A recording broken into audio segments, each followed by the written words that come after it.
2028ಕ್ಕೆ Kumaraswamy CM ಆಗೋದು ಪಕ್ಕಾನ? CM ಹೇಳಿಕೆ ಪ್ರಸ್ತಾಪಿಸಿ ಕೌಂಟರ್ ಅನ್ನ ಕೊಟ್ಟಿದ್ದಾರೆ ಎಚ್ಡಿಕೆ.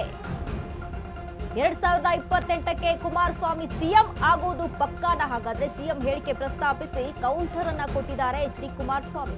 ಯಾವ ಕಾರಣಕ್ಕೂ ಜೆಡಿಎಸ್ ಅಧಿಕಾರಕ್ಕೆ ಬರಲ್ಲ ಅಂತ ಹೇಳ್ತಾರೆ ಸಿಎಂ. ಈ ತರ ಸಿಎಂ ಹೇಳಿದ್ದಾರೆ ಅಂದ್ರೆ ನಾವೇ ಗೆಲ್ತೀವಿ. 2018ರಲ್ಲಿ ಅವರಪ್ಪ ನಾನ್ ಸಿಎಂ ಆಗಲ್ಲ ಅಂದಿದ್ರು. ಆಮೇಲೆ ರಿಸಲ್ಟ್ ಬಳಿಕ ನಮ್ಮ ಮನೆಗೆ ಅವರೇ ಬಂದ್ರು.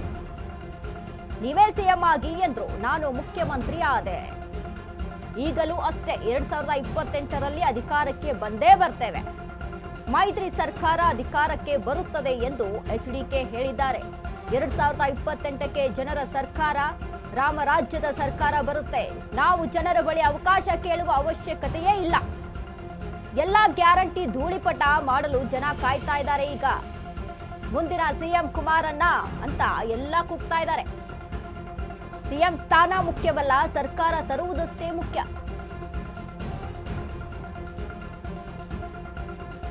2028ಕ್ಕೆ ಕುಮಾರಸ್ವಾಮಿ ಸಿಎಂ ಆಗೋದು ಪಕ್ಕಾನ? ಹಾಗಾದ್ರೆ ಸಿಎಂ ಹೇಳಿಕೆಯನ್ನ ಪ್ರಸ್ತಾಪಿಸಿ ಕೌಂಟರ್ ಅನ್ನ ಕೊಟ್ಟಿದ್ದಾರೆ ಎಚ್ ಡಿ ಕುಮಾರಸ್ವಾಮಿ. ಯಾವ ಕಾರಣಕ್ಕೂ ಕೂಡ ಜೆಡಿಎಸ್ ಅಧಿಕಾರಕ್ಕೆ ಬರೋದೇ ಇಲ್ಲ.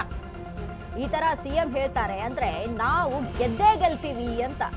2018ರಲ್ಲಿ ಅವರಪ್ಪ ನಾನ್ ಸಿಎಂ ಆಗಲ್ಲ ಅಂದಿದ್ರು. ಆಮೇಲೆ ರಿಸಲ್ಟ್ ಬಳಿಕ ಅವರೇ ನಮ್ಮ ಮನೆಗೆ ಬಂದ್ರು. ನೀವೇ ಸಿಎಂ ಆಗಿ ಎಂದ್ರು. ನಾನು ಮುಖ್ಯಮಂತ್ರಿ ಆದೆ. ಈಗಲೂ ಕೂಡ ಹಾಗೆ ಆಗುತ್ತೆ. 2028ರಲ್ಲಿ ಅಧಿಕಾರಕ್ಕೆ ಬಂದೇ ಬರ್ತೀವಿ. ಮೈತ್ರಿ ಸರ್ಕಾರದ ಅಧಿಕಾರಕ್ಕೆ ಬರುತ್ತದೆ ಎಂದು ಎಚ್ ಡಿ ಕುಮಾರಸ್ವಾಮಿ ಹೇಳಿದ್ದಾರೆ. 2028ಕ್ಕೆ ಜನರ ಸರ್ಕಾರ, ರಾಮರಾಜ್ಯ ಸರ್ಕಾರ ಬರುತ್ತೆ. ಯಾವುದೇ ಕಾರಣಕ್ಕೂ ಕೂಡ ಜೆಡಿಎಸ್ ಅಧಿಕಾರಕ್ಕೆ ಬರೋದೇ ಇಲ್ಲ ಅನ್ನುವಂತ ಸಿಎಂ ಹೇಳಿಕೆಗೆ ಇದೀಗ ಕೌಂಟರ್ ಅನ್ನ ಕೊಟ್ಟಿದ್ದಾರೆ ಕುಮಾರಸ್ವಾಮಿ. ಅದ್ ಹೇಗ್ರಿ ಹೇಳ್ತೀರಾ? 2018ರ ಒಂದು ಎಲೆಕ್ಷನ್ ಅಲ್ಲೂ ಕೂಡ ನೀವು ಇದೇ ಮಾತನ್ನ ಹೇಳಿದ್ರಿ. ಆಮೇಲೆ ಏನಾಯ್ತು? ನೀವೇ ನಮ್ಮ ಮನೆಗೆ ಬಂದ್ರಿ, ನಮ್ಮನ್ನ ಆಹ್ವಾನಿಸಿದ್ರಿ, ನೀವೇ ಸಿಎಂ ಆಗಿ ಅಂತ ನೀವೇ ಪಟ್ಟಾಭಿಷೇಕ ಸಹಿತ ಮಾಡಿಸ್ಬಿಟ್ರಿ ಅಲ್ಲಿ. ಈಗಲೂ ಕೂಡ ಹಾಗೆ ಆಗುತ್ತೆ, ನೋಡ್ತಾ ಇರಿ. ನಿಮ್ ಗ್ಯಾರಂಟಿಗಳನ್ನ ಏನ್ ಕೊಟ್ಟಿದ್ದೀರಲ್ಲ ಅದೆಲ್ಲವೂ ಕೂಡ ಧೂಳಿಪಟ ಆಗುತ್ತೆ. ಜನ ಈಗಾಗ್ಲೇ ಅದ್ರ ಬಗ್ಗೆ ಜನ ಏನ್ ಮಾತನಾಡ್ತಾ ಇದ್ದಾರೆ, ಜನಗಳಿಗೆ ಎಷ್ಟು ಮಟ್ಟಿಗೆ ಅರಿವಾಗ್ಬೇಕು, ಎಲ್ಲ ಅರಿವಾಗಿದೆ. ನಿಮ್ಮ ಗ್ಯಾರಂಟಿ ಎಷ್ಟು ಮಟ್ಟಿಗೆ ತಲುಪ್ತಾ ಇದೆ ಜನರಿಗೆ, ಇದೆಲ್ಲವೂ ಕೂಡ ಗೊತ್ತಿದೆ. ಹೀಗಾಗಿ 2028ಕ್ಕೆ ನಾವು ಯಾರನ್ನು ಕೇಳೋದೇ ಬೇಡ, ಅವರೇ ಬಂದು ಓಟ್ ಹಾಕಿ ನಮ್ಮನ್ನ ಗೆಲ್ಲಿಸ್ಬಿಡ್ತಾರೆ. ನೆಕ್ಸ್ಟ್ ಟೈಮ್ನು ಕೂಡ ಮೈತ್ರಿ ಸರ್ಕಾರವೇ ಅಧಿಕಾರಕ್ಕೆ ಬರೋದು ಫಿಕ್ಸ್ ಅಂತ ಕುಮಾರಸ್ವಾಮಿ ಹೇಳಿದ್ದಾರೆ. ಭವಿಷ್ಯವನ್ನ ನುಡಿದಿದ್ದಾರೆ ಕುಮಾರಸ್ವಾಮಿ. ಹಾಗಾದ್ರೆ 2028ರಲ್ಲಿ ಮೈತ್ರಿ ಸರ್ಕಾರವನ್ನ ಜನ ಎಷ್ಟು ಮಟ್ಟಿಗೆ ಒಪ್ಕೊಳ್ತಾರೆ ಅನ್ನುವಂಥದ್ದು. ಆದ್ರೆ ಜೆಡಿಎಸ್ ಈಗಾಗಲೇ ತನ್ನನ್ನ ತಾನು ಗ್ರಿಪ್ಗೆ ತಗೊಳ್ಕೊಳ್ಳೋಕೆ ರಾಜಕೀಯವಾಗಿ ಹಲವು ಕ್ಷೇತ್ರಗಳಲ್ಲಿ, ಹಾಸನ ಆಗಿರ್ಬೋದು, ಕೆಲವೊಂದಿಷ್ಟು ಕ್ಷೇತ್ರಗಳಲ್ಲಿ ಇದೀಗ ಕೆಲವೊಂದು ಕ್ಷೇತ್ರಗಳಲ್ಲಿ ತನ್ನನ್ನ ತಾನು ಅಧಿಕಾರಕ್ಕೆ ತೆಗೆದುಕೊಳ್ಳೋದಕ್ಕೆ ಈಗ ಸಾಕಷ್ಟು ಸರ್ಕಸ್ ಅನ್ನ ಮಾಡ್ತಾ ಇದೆ.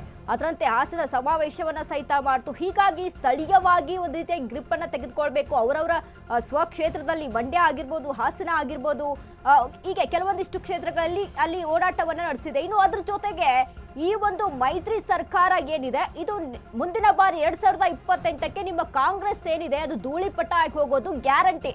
ಇದನ್ನ ನಾವು ಗ್ಯಾರಂಟಿ ಆಗಿ ಕೊಡ್ತೀವಿ ಅಂತ ಕುಮಾರಸ್ವಾಮಿ ಕೌಂಟರ್ ಅನ್ನ ಕೊಟ್ಟಿದ್ದಾರೆ.